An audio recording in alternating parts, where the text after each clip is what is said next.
അസ്സലാമലൈക്കും. എവിടെ ചങ്ങായേജി? പറയേ. എന്നിട്ട് അനക്ക് വല്ല തിരക്കാണല്ലോ ചങ്ങായേ. ഇജ്ജി എവിടെ? അത് ശരി. എന്നാ പറയണ്ടേ എന്നാല്. അരെ പെങ്ങളെ. അനക്ക് കോഴച്ചല്ലടാ. പുതിയപ്പള ഫോറിൻകാരനാണല്ലോ ആളെയാ. ഞാൻ വരടോ, ഞാൻ വരും. നമ്മളമ്മാര് ചങ്ങായില്ല ആസറേ. എന്റെ പെങ്ങളെ കല്യാണത്തിന് നമ്മള് കൂടാക്കുവോ? നമ്മളെന്തായാലും വരും. അടുത്ത ചൊവ്വാഴ്ച അവിടെ എത്തോ പോരെ?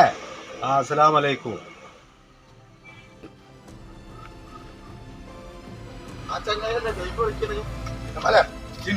ആകെ കുലുമാലായിന്ന് പറഞ്ഞാ പോലെ തേങ്ങായിമാരെ വെടി കൊണ്ട പന്നി വരുന്നേക്ക് വേറൊരു കാര്യം എന്താണ്? ഞാൻ ഈ ഗെയിമൊന്ന് കളിച്ച് തീർത്താട്ടെ. അന്റെ ഒരു ഒടുക്കത്തിലെ ഗെയിമടി ഇങ്ങോട്ട് വാ വലാലെ. കൈ പിടിച്ച് മരിക്കല്ലേ വല്ലാതെ. പോണേ കായ് കുറച്ചാവും. 10 ഉറുപ്പ്യ വരെ. എന്താ എത്ര വലിയ കാര്യം? നിങ്ങൾ രണ്ടാളും പറയും. എടാ ആ പഹയൻ അബുള്ള സ്ഥലം നമ്മൾ അറിഞ്ഞടോ തന്നെ. ആ നായിന്റെ മോ ഇവിടെ ഉണ്ട് ഇപ്പോ. തോട്ടിന്റെ അക്കരെയുള്ള പള്ളി ഉണ്ടല്ലോ, അതിന്റെ അടുത്ത് നമ്മളെ മുനീറിന്റെ പെങ്ങളെ കല്യാണം ഉണ്ടായി. ആ കല്യാണത്തിന് അറക്കാൻ കൊണ്ടുവന്ന പോത്ത് കയറും പൊട്ടി ചോടി. അതിന്റെ കൂട്ടത്തില് ചെക്കന്മാരും ഓടി. അപ്പൊ ഞാൻ കാട്ടിന്റെ ഉള്ളിൽ എത്തിയപ്പോഴാണ് ഈ അബുവിനെ കാണുന്നത്. അബു ഓരെ കണ്ടതും അപ്പം പാഞ്ഞി. എന്നോട് ആരാ ചങ്ങായി ഈ വിടലൊക്കെ വിട്ടേ? അതിന് വേറെ ആരെയും നോക്ക്. ശരിയാണ്, ആ മൂസാജിന്റെ മോൻ എന്നോട് പറഞ്ഞിട്ടാണ് എന്നിട്ട് ഞാൻ അറിയണത്. ഓനാണോ? ഓനൊരു മൂലാരി കുട്ടിയല്ലേ. ഓൻ പറഞ്ഞ നമുക്ക് വിശ്വസിക്കണോ? എന്ത് പണിയാ ഓര് ചെയ്ത്? ആ ചങ്ങായിനെ ഓര് പിടിക്കണ്ടേ? അല്ല ചങ്ങായി, ഈ എന്ത് പൊട്ടത്തരാ പറയണേ? ഒരു പോത്തിനെ പിടിക്കാനല്ലേ പോയത്, അല്ല അബുവിനെ പിടിക്കാനാ അവര് പോയത്? അത് ശരിയാ, നമ്മളൊന്ന് പോയേക്കല്ലാന്നാവണേ. എന്നാ ഈ എന്റെ ചെക്കന്മാരൊക്കെ ഒന്ന് വിളിച്ചു പറഞ്ഞാളാ.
എന്താ എന്താ മോളെ? ആരാ? ആര്?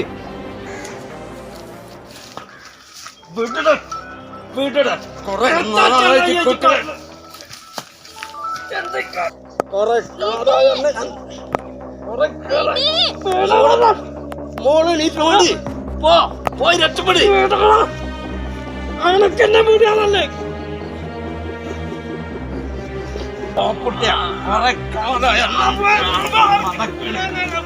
പോയിക്കോ, ഓടിക്കോ.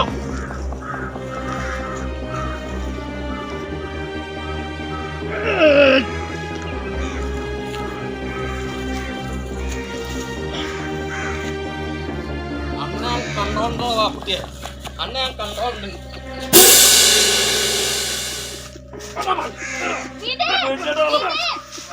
ഓളെ വിടേ.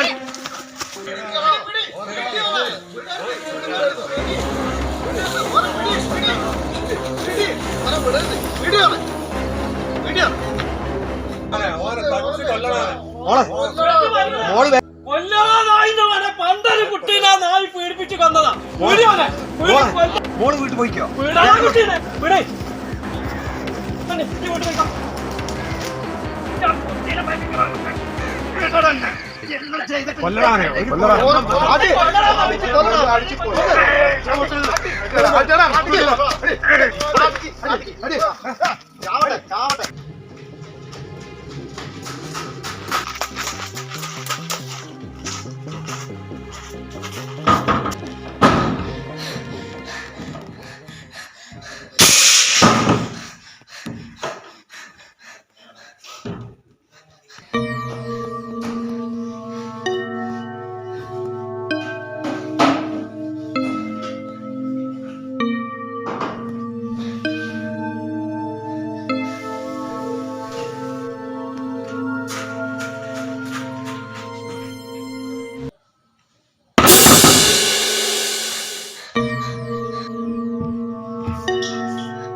നബീസോ മോളെ നബീസോ ഈ കക്കി ഇത്തിരി വെള്ളം എടുത്താ വല്ലാതെ അയക്കണ് മൂന്തിയത്ത് ഈ വാതിലും തുറന്നിട്ടിട്ട് നിന്റെ കുട്ടി എങ്ങട്ടാ പോയത്? നഫീസോ നഫീസോ ഇജ്ജ എവിടെ മോളെ? ഇന്റെ മൊയ്തി ഉണ്ടെങ്കിൽ ഞാൻ വരുമ്പോ ഈ കൊലായി കുത്തിരുന്നേ ഓ ഇല്ലാത്തോണ്ടുള്ള പ്രശ്ന. നഫീസോ നഫീസോ എവിടെ പോയിട്ടിങ്ങളൊക്കെ ഒരൊറ്റ ഒന്നിനും കാണില്ലല്ലോ.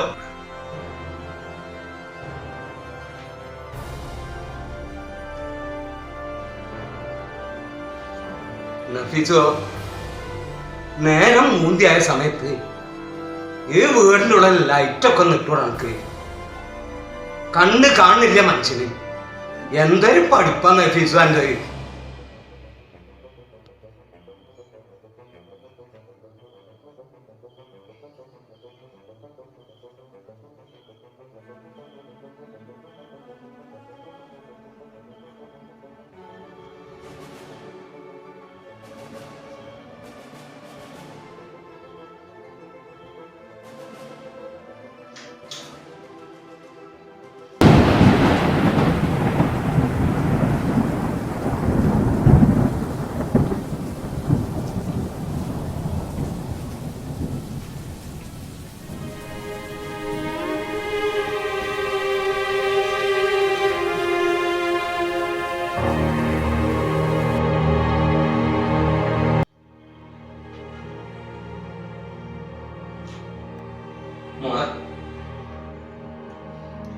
മോളെ എന്താ എന്റെ കുട്ടിക്ക് പറ്റിയത്?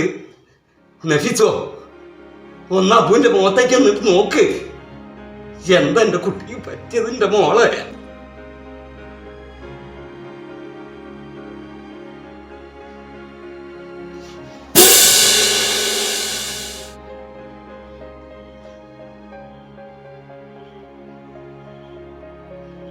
മോളെ നഫീസോ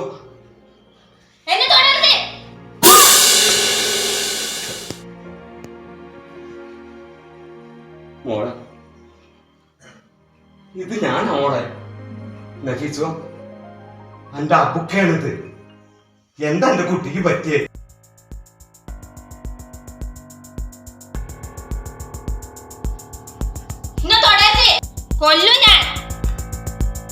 മോളെ മോളെന്താ ഇങ്ങനൊക്കെ ഒക്കെ സംഭവിച്ചു പോയില്ലേ? മോള് വാ.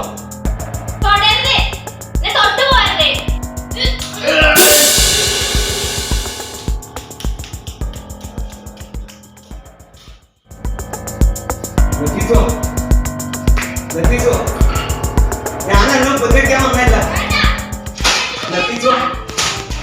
ഞാൻ എന്നെ ഉപദ്രവിക്കാൻ വന്നല്ല. അന്നോട് പറഞ്ഞില്ലേ മോള് ഇങ്ങോട്ട് വാ, ഇങ്ങോട്ട് വാ, ഇങ്ങോട്ട് വാ മോളെ. അന്റെ പാപ്പൻ ചെങ്ങായിയല്ലേ? മോള് വാ, മോള് മോള് വാ. നഫീസോ നഫീസ് നിന്ന് വാ. ജി മൊയ്തീന്റെ മാത്രം കുട്ടിയല്ല, ഈ അബുവിന്റെ കൂടെ കുട്ടിയല്ലേ? എന്റെ കുട്ടി ഇങ്ങോട്ട് വാ, ഇങ്ങോട്ട് വാ മോളെ. ഈ അബുവിന്റെ കൂട്ടത്തിൽ ഇങ്ങോട്ട് വാ.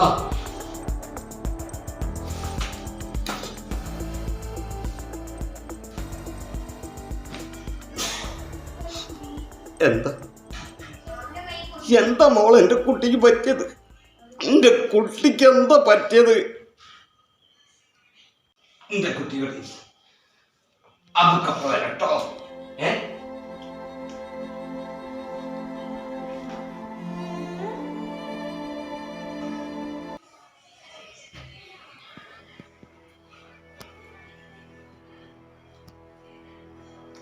മോളെ നഫീസോ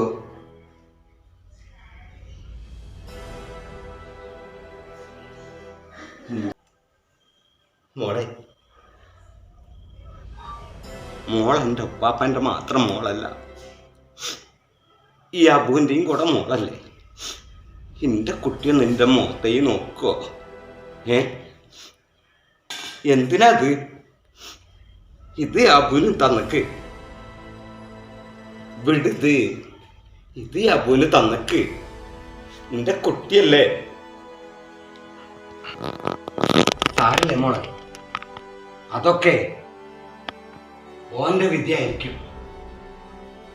കഴിഞ്ഞതൊക്കെ കഴിഞ്ഞ് ഇവനെ നിന്റെ കയ്യിൽ നിന്ന് കെട്ടണ്ടായിരുന്നു.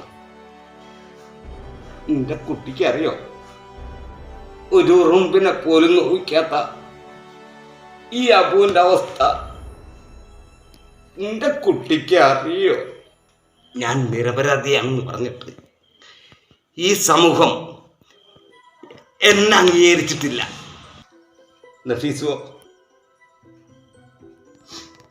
ഇപ്പോഴും നിന്റെ പിന്നാലെ നാട്ടുകാര്.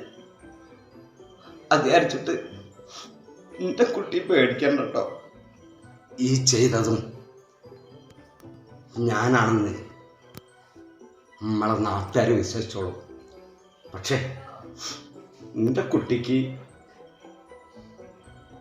എത്ര കാലം ജീവിക്കണം, ഇതും ഈ അബ് ഏറ്റെടുത്തോ. അത് അബ് ഏറ്റെടുക്കും നിന്റെ കുട്ടിക്ക് വേണ്ടി. ഈ വയസ്സന്നിനി എത്ര കാലുണ്ടെന്ന് ആർക്കറിയാം നഫീസോ. തെറ്റ് ചെയ്ത് ഒരുപാട് ആളുകൾ നമ്മളെ നാട്ടിൽ മാന്യന്മാരായി നടക്കുന്നുണ്ട്. പക്ഷെ തെറ്റ് ചെയ്യാത്ത ഈ അബുവിനെ പോലുള്ള ആളുകൾ ഇപ്പോഴും തെറ്റുകാരനായിട്ട് ഈ സമൂഹത്തിൽ ജീവിക്കുകയാണ്.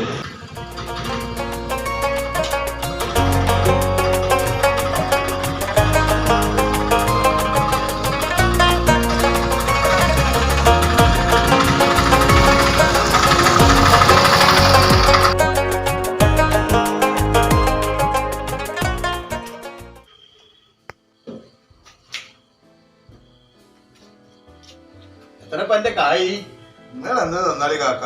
അത് പറഞ്ഞിട്ട് കാര്യമില്ല, കണ്ടമാനം വാരി തന്നിട്ട് കാര്യമുണ്ട്. അപ്പൊ എന്റെ കായ് പറയടോ. ഇങ്ങോട്ട് 130 ഉറുപ്പ ഉണ്ടാവും കാക്ക. ആ, നിങ്ങളൊരു 100 ഉറുപ്പ തന്നാളി. അനക്ക് 100 ഉറുപ്പ്യക്ക് ഒന്നൊരു ബലം ഇല്ലടോ ചങ്ങയ്യേ. എന്തിനപ്പ ഇത് കുറച്ചത്? അനക്കൊരു 500 കഴിച്ചുകൂടെ കഴിഞ്ഞോ? ഞാനൊരു 75 ഉറുപ്പ്യ കണ്ട് തരും. എന്നാ ബാക്കി 25 മിനിറ്റ് കട്ടിയാ. അല്ലക്ക, കൊറേ നേരം നമ്മളവിടെ വെയിറ്റ് ചെയ്ത് നിന്നില്ലേ? ആ പൊട്ടിപ്പൊളിഞ്ഞ റോട്ടിൽ കൂടെ ഞാൻ അങ്ങോട്ട് വന്നത്. ഇപ്പൊ നിങ്ങളെ പേരിലെത്തിയപ്പോ നിങ്ങളെ കോലം മാറണേ. ജയ് കളകളാന്ന് ഇങ്ങനെ പറയണ്ട. അത് 100 വെച്ചോ. 130 ഉറുപ്പ ഇങ്ങോട്ട് ഉണ്ടാവും. ഇപ്പൊ ഞാൻ നിങ്ങളൊരു വയ്യാത്ത ആളല്ലേ, അത് വിചാരിച്ചിട്ടാണ് ഞാൻ 100 ഉറുപ്പ ചോദിച്ചത് നിങ്ങളോട്. എന്റെ കുട്ടിക്ക് ഞാൻ പറഞ്ഞ പൈസ തന്നില്ലേ, ഇനി മോൻ വിട്ടോളി. പിന്നെ പോകുമ്പോഴേ നോക്കിയും കണ്ടും പോയിക്കോളി. പാണ്ടി ലോറി അങ്ങോട്ടും ഇങ്ങോട്ടൊക്കെ പോണാണ്. എന്റെ കാക്ക, നീ പ്രായിട്ടൊന്നും 10 ഉറുപ്പ തരില്ല. ഞാൻ എന്റെ കുട്ടികളെ പോറ്റാൻ വേണ്ടി വരുന്ന. ആ ആയിക്കോട്ടെ മോനെ, പാങ്ക് കൊടുക്കുന്നുണ്ട്. കാക്കാണ്ട് കേറട്ടാ. ഒന്ന് മാറിക്ക് കാക്ക, എനിക്ക് അവിടെ പോട്ടത്. നമുക്ക് എഞ്ചിനെ കൊല്ലാൻ നിൽക്കുക. ഞാൻ തന്നെ ഒരു കാലം ഇപ്പൊ നന്നാക്കി വന്നിട്ടുള്ളൂ. രണ്ടാമത്തെ കാലം മുറിക്കാൻ നിൽക്കി. വെറുതെ അല്ല ഒരു വണ്ടിക്കാരും വിളിച്ചാ വരാത്തെ. ഇമ്മാരി നോടിച്ചാലേ ഒരു വണ്ടിക്കാരും നിങ്ങൾക്ക് വരില്ല. ഞാൻ എന്റെ ഒരു ലോങ് ട്രിപ്പ് ഒക്കെ ഒഴിവാക്കിയിട്ടാ ഞാൻ അങ്ങോട്ട് പോന്നേ. അസ്സലാമലൈക്കും കാക്ക. എല്ലാം വരെ മടക്കിയില്ല തന്ത. എന്താ ഈ നൊടിഞ്ഞുകൊണ്ട് പോണ നമുക്ക്? അന്റെ ഒക്കെ വിചാരണ്ട് ഈ വിമാനം പറത്തിയാണെന്നുള്ളത്. ഇതൊന്നും കൊണ്ടേലേ തിന്നുകാണ്ട് അതിന്റെ തടിക്ക് പിടിക്കണോട്ടോ. ആ ഓട്ടോസക്കാരനോട് പറഞ്ഞൊന്നും കേട്ടില്ലേനോ. ഇനി എനിക്ക് എന്തിനാ ഈ ഒരക്കപ്പല്ലൊരു വടി അവിടെ എവിടെങ്കിലും പോയി കിടക്കില്ല. ഈ വടി വേണ്ട, ഒന്നും വേണ്ട. മോളെ ആസ്പത്രി ചെന്നപ്പോ ഡോക്ടർ പറഞ്ഞേ ഇനി കാലിൽ കെട്ടൊന്നും വേണ്ടാന്ന്. ആ സമാധാനത്തിൽ വലിയപ്പോ വന്നുകാണ്ട് മുടി വെട്ടുന്ന പീടികയിലൊന്ന് കയറി കുത്തിയതാ. അവിടെ നോക്കുമ്പോഴോ ഹലാക്കിന്റെ തിരക്കും. ഞാനവിടെ ചെന്നുകാണ്ടേ ആ ചെക്കനോട് പറഞ്ഞു എന്റെ താടി മുടി ഒന്ന് ക്ലിയർ ആക്കി കൊണ്ടാന്ന്. ആ കണ്ണാടിയിൽ നോക്കിയപ്പോഴാണ് എനിക്ക് എന്റെ കോല തന്നെ അറിഞ്ഞു. പിന്നെ ആദ്യന്റെ കോലായിരുന്നു ഞാനൊന്നായിട്ട്. ആ ചെക്കനാണെങ്കിലോ എന്നെ പിടിച്ച് അവിടെ എത്തി. ഞാൻ പറഞ്ഞു മോനെ ഇതൊന്നും ചെയ്യണ്ട, മുടി മാത്രം വെട്ടി തന്നുള്ള താടി അവിടെ നോട്ടേന്ന് പറഞ്ഞു. ഇപ്പൊ കണ്ട് ഇപ്പ അതുകൊണ്ടാണ് ഇപ്പൊ നേരം വൈകിയത്. അതിന് തെറ്റിക്കുകയാണ്. ഇങ്ങോട്ട് വാ വിശോ. ആ കെട്ടാണ്ട് കഴിച്ചപ്പോഴാണ് കാലിന് കാറ്റും വെളിച്ചും കിട്ടല് തുടങ്ങി. എന്തേലും ഇതിന്റെ ഉള്ളിൽ കിടന്ന് കണ്ട് ഇങ്ങനെ ബിഗിനി അറിയും വായക്കൊല പുകച്ചാ വായനേനി. അതിനെങ്ങനെ എനിക്ക് പറഞ്ഞാൽ മനസ്സിലാവുമോ? അനക്കിതൊന്നും സംഭവിച്ചിട്ടില്ലല്ലോ, എനിക്കല്ലേ സംഭവിച്ചത്. എല്ലാ ഞാൻ അതൊന്നും പറഞ്ഞിട്ട് ഇജ്ജ് കേൾക്കണില്ല. ജിഞ്ഞേ എന്റെ അങ്ങനെ ഉള്ളിലേക്ക് പിടിച്ച് നടത്താനൊന്നും വരണ്ട. എനിക്ക് ഇനി സ്വന്തമായിട്ട് നടക്കാം. എന്റെ അഹംഭാവം കണ്ട് നിർത്തിക്കാളി. നഫീസോ ഇജ്ജ് എവിടെ? ഞാൻ പറഞ്ഞൊന്നും ഇജ്ജ് കേട്ടില്ല. മനസ്സിലായി ദുനിയാവ് മുഴുവനും കറങ്ങിയായിട്ട് വരിക. അപ്പൊ ഒരു ഗ്ലാസ് കട്ടൻ ചായ അല്ലെങ്കിൽ ഒരു വെള്ളം തരാനോ ഇപ്പൊ എന്റെ അടുത്ത് ആളില്ല. ഇജ്ജ് എവിടെ?